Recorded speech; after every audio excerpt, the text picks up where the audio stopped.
Hello everyone, welcome back to my channel. So many of you had asked me to post a video on how to prepare for PhD interviews.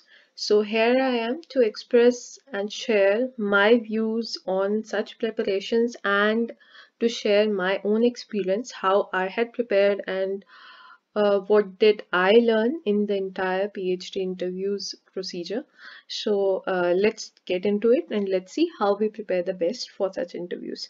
So first of all, yes, this is a basic, very known point that yes, we need to prepare for GATE questions. We need to prepare at least previous 10-year GATE questions, right? Previous 10-year GATE questions because we need at least first of all to reach the interviews we need to clear the first step, first level, which is generally the MCQ based question round, right? Then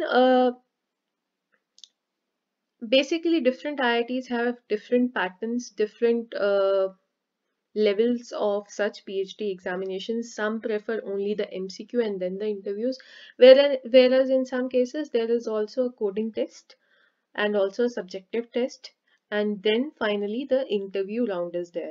So now when you are preparing for programming, obviously you need to make sure that you know the basic C language and the Java language, etc., which are specified on the respective websites of those IITs, or you can also confirm about the programming language requirement by emailing them.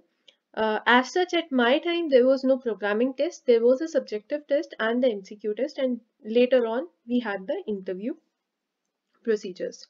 So now, but there are many new things that I want to discuss in this video, which actually help you to reach one step closer to the selection. So next point which I want to discuss is you should at least prepare 3 to 4 subjects. Sorry. So you should at least prepare 3 to 4 subjects to your best, which are your most strong subjects from the GATE syllabus, you can say. For example, let's say if I'm preparing database, then I should be well aware of each and every concept used in database, uh, be it at theoretical level as well as its implementation level. So when I say implementation level, I should first of all, I should also know the practical and research aspects going on in that area. So you should to prepare for this point, what you can do is you can either do a bit research, that what are the latest research works going on in database. You can search something in Google Scholars, you'll get a number of papers over there, or you can go to various good websites, good journals. For example, you can obviously always search at IEEE Explore, what we say, and one very great A-star journal in case of software engineering is ACM, Transactions of Software Engineering and Methodology, ACM TOSM. So you can go and search something over there. So there are a number of good, so you can basically go to different journal websites in your area, whichever is your area, or conference websites, and you should search for the latest research going on in that area, and you should read a bit about it, and basically you should be well known of the latest research that is going on over there. And I mean, try to study as much as possible over there, and the latest techniques that are being used, what is the latest work that is going on, where is the potential of improvement. So all that sort of questions that you should be aware of these things.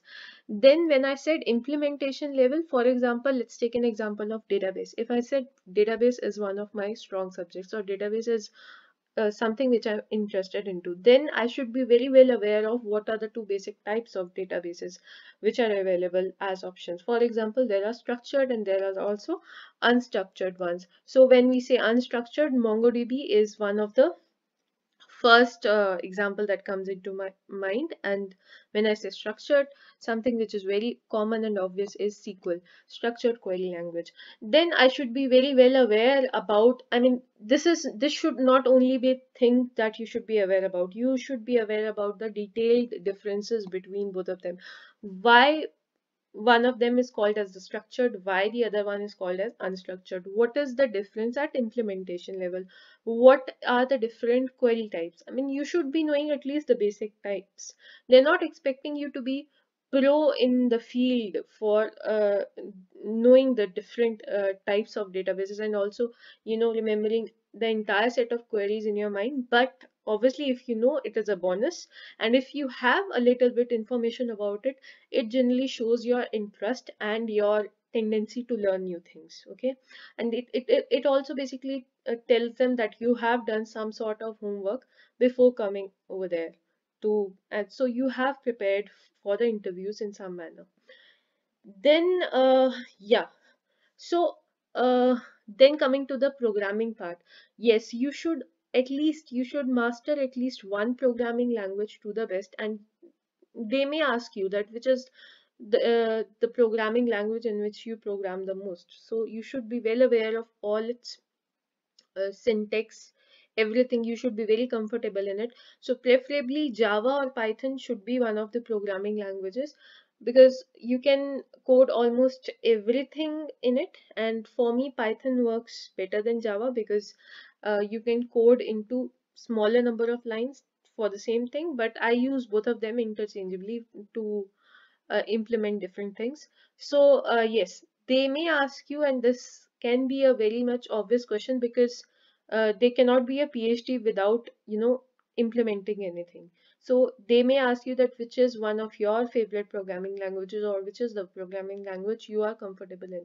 And they may also ask you like what is the master's level work you have done, what are the different projects that you have done, what are the things that you have developed. So you should be very well prepared with such sort of questions. Yeah. Then knowing the front end design languages such as HTML, CSS, JavaScript, and the newer versions, and also the back end database query languages such as MySQL, MongoDB, etc., plus some additional languages such as PHP is always a bonus. So yes, the more languages you know, the more it is better, because you're ultimately going to develop something. So a mixture of languages is generally required to develop an application or something. So yes, this information is basically a bit inclined to software engineering, because that is a bit that is where that is what is my research. I mean, I work in automated software engineering, so it is a bit inclined to that direction, but you can always relate or mold it to as per your interests and your research areas. So one of the very important things that I need to discuss over here, and which really impacts or which drives your interview process, is when they ask about your research interest. Uh, Trust me, guys, if you practice on this part, if you do a bit of, you know, hard work in this part, this is really, really, really going to affect your a PhD interview at that point. See, they always ask you, I mean, 90%, 99% of the cases they'll ask you what is your research area. They have this specific field in the application form itself where you need to mention that. But otherwise also they always ask you what is your research interest, what is your research area. So if you do some homework over here in the ways I'm going to tell you, this is really going to matter. Okay, this is really going to help you in the selection process. So what needs to be done? First of all, just go to the website of that IIT or whichever college you're trying for. Check out the list of faculties available over there. Check their research areas, their recent publications. Everything is mentioned on the website. The recent publications, research areas. Even if you're not able to find the research publications, you can just take the faculty name, put that in the Google Scholars, and you'll get the latest publications over there. So do some research work over there. Check if there is some piece of research, you know, which interests you. Check if there is some point of intersection between your interest and their publications. Go through it in detail, and when I say in detail, I mean that you should read at least 2 to 3 research papers of that faculty. If you are interested to work in that area with that faculty, read that in detail, okay? And try implementing some of the techniques mentioned over there, and project this entire thing in the interview, that I am interested to work with so and so a faculty in such and such area in this, but this particular problem really I really felt great interest in reading this research work. You can give the name of that research paper itself. That really adds to your interview, because it tells how much you have worked uh, or taken interest or read through that work. Okay, so mention as much details as you want to, and this is also going to affect in a good manner, because you know what, this will actually help the faculties to dive into this area for questioning you. So this can also help you in a positive way, because it may happen that now they are questioning more on your research interest in this particular area, which you know you have already prepared uh, before the interview process, which you are aware of, the things which you are aware of, instead of some questions which you had not even thought about, instead of any subject which you had not thought about and you were not really prepared well. Okay, so this also helps in driving the interview at in a direction in which you are comfortable of. Okay, so yeah. And yeah, one very important thing which helps, which I would say is a plus point over here. So this is not a cross. So this is a plus point, is that if you email your resume to the respective faculty before the interview stuff, and you say that you inform that faculty that you are particularly interested in working with him on so and so research area, okay, and you mention your previous works also. If you have done any previous work in that area or any related previous work, you can mention that. And you can also, you know, specify the particular research problems, research works you are interested to work in. So this is really going to help, because at the time of interview, then that faculty is going to know you. He or she is going to know that you are a person who is interested to work with him or her. And what are your qualifications? What are your research works? So this is really going to pay off. Next is, if you have any specific interest in some area or problem. So this is another technique which helps you a lot. So if you are inclined towards a specific research area or a specific research problem, then do literature review, and that in that area, don't just go there and say that I am interested to work in specific, let's say, cloud computing. Okay, first do a bit of literature review. See if the state of the art works are actually the works which you can perform, or which you feel interested to read the papers. Read, are you really interested in reading such stuff? Because if you are not even interested in reading that work, how can you think of, you know, working in that field for a duration of 4 to 5 years? So this is really very important. Then if you actually got interested in that area, you think that there is where is your interest is lying, and you can read a couple of papers, you can think of implementing things, you can actually implement things at a certain level, you can think, you can find out some potential gaps, then it is very much a plus point. You can always discuss these things when they ask about your research interest. You can even quote the specific works, right? You can say so and so work was published in, for example, ACM TOSM in this year by this author, and you are interested in this particular implementation part of it. You can provide, you can say that you have already implemented those techniques at your end with a small data set, you can say, and you are really interested in working that area. You can describe the potential gaps which you may find while reading the paper in the future section, future work section. Okay, you can say that it is I mean, we can extend that work in this direction. This entire thing actually shows your research inclination and how much you are, how much you are capable of learning, how much you are self-motivated. So this entire thing actually really gives a very positive impact in your interview. Uh, yeah. So giving the details of your research interest, you can read in this. I think I've already discussed. Yeah. And also, this also shows that you have already decided on an area or a research direction, right? So this really, really helps. And now some star points that I wanted to discuss, which actually help you while during the interview process.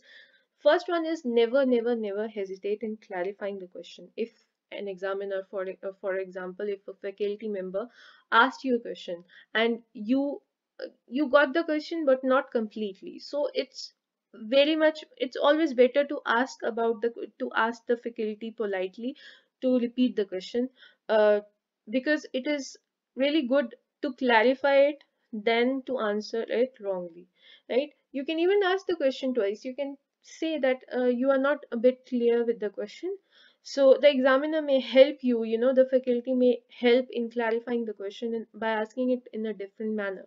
So this is really going to help you. Next, better not to answer if you don't know it. Yes, if you don't know an answer to a question, it's really better to say that, sorry, sir, I can't recall it right now. Sir or ma'am, I don't think I can answer it. So this basically tells them that you are not just blindly guessing the things. Okay. So, and now if they particularly ask you that would you like to try, would you like to give it a try, then obviously you can give them something which is in your mind, the idea which is in your mind. This might help you. Okay. Or you could also say, I can't recall it correctly, but I have some basic idea which I'll like to discuss. Now another very much positive thing is to try using the whiteboard or the blackboard which is placed aside, which is placed in front of you or along with you. So you can always use that to explain your ideas or to explain your answers, because sometimes it becomes difficult to understand you while you are, just presenting your answer verbally. If you present it using some examples or pictorial things, which you can always project on that board, it becomes a lot more easier and a lot more clearer. So these are some of the important things which I think you should take care of while while preparing for an interview and while attempting the interview. I hope this will help you and take you a step closer towards the selection. In case it did help you, please support the video by pressing the like button below. Also, if you'd like to see more of such videos, please press the subscribe icon and the bell icon to get notified with my latest videos. Stay safe, stay healthy. Thank you.